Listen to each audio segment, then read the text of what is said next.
para anggota dewan ini sepertinya nggak akan ada habisnya ya. Salah satunya terkait dengan permintaan nyeleneh untuk pengadaan fasilitas yang bernilai fantastis, yang tentu saja ini selalu ketahuan oleh publik. Ujung-ujungnya jadi kontroversi atau polemik. Misalnya, belum lama ini terdengar kabar bahwa DPR menganggarkan pembelian 100 unit LED TV sebesar 43 inci yang nantinya akan ditempatkan untuk ruang-ruang kerja anggota bernilai total lebih kurang 1,5 miliar rupiah.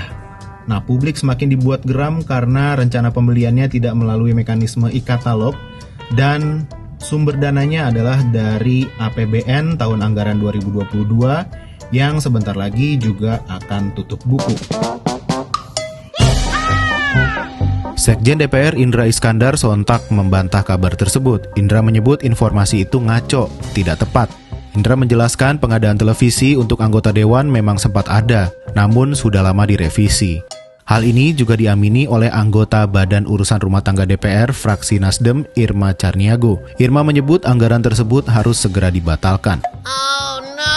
Pembelian 100 televisi 43 in dengan anggaran 1,5 M tersebut, bahwa itu harus dibatalkan segera karena pembelian apapun untuk kebutuhan DPR RI seperti pembelian televisi tersebut harus melalui e-katalog.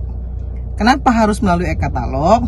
Agar pertanggungjawaban ke publiknya dapat clear sehingga tidak terjadi fraud. Itu yang sudah kami tegaskan dan kami sampaikan kepada Kesekjenan.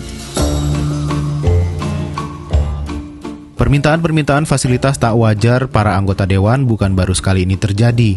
Pada 2017 lalu, DPR sempat menganggarkan sekitar 600 miliar rupiah untuk pembangunan gedung. Bukan nilai sedikit ya. Nah, di tahun ketiga kepemimpinan Ketua DPR periode 2019-2024, Puan Maharani, permintaan anggota dewan juga ternyata masih aneh-aneh saja. Pertengahan tahun 2021, varian baru COVID-19 yakni varian Delta ini merebak di Indonesia. Banyak korban berguguran akibat ganasnya varian ini. Mayoritas korban meninggal ini karena tidak tertangani dengan cepat akibat membludaknya pasien di rumah sakit rujukan. Nah, kekhawatiran ini yang akhirnya menghinggapi para anggota dewan.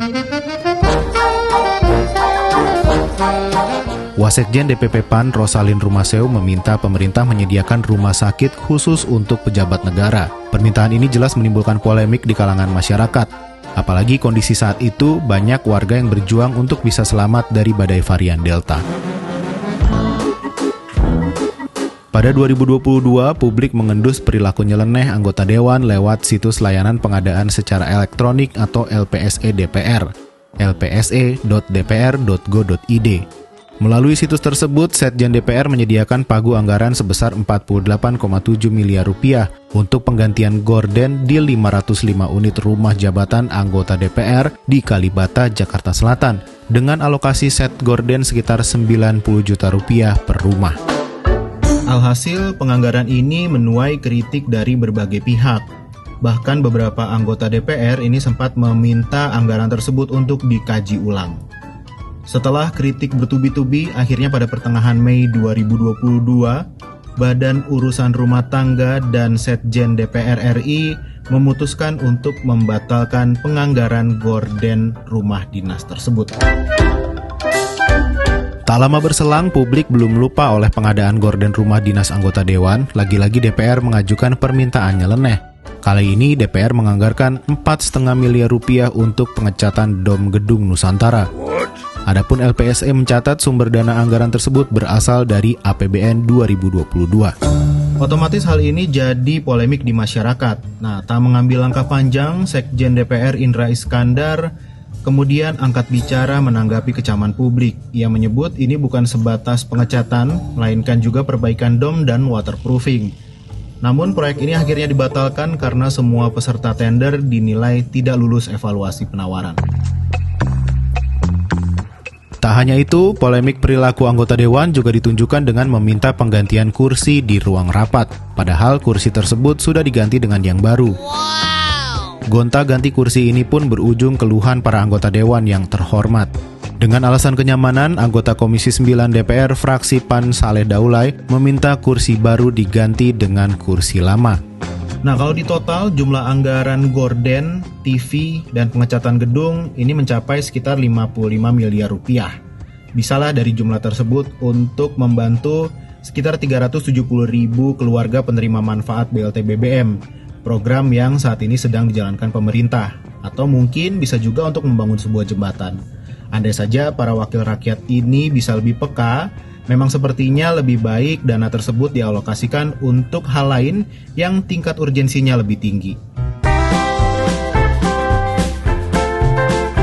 Di balik perilaku anggotanya yang sering menuai kontroversi, DPR juga mencatatkan sejumlah prestasi. Salah satunya berhasil jadi tuan rumah dalam perhelatan pertemuan Ketua Parlemen Negara peserta G20 atau The 8th G20 Parliamentary Speaker Summit 6-7 Oktober 2022.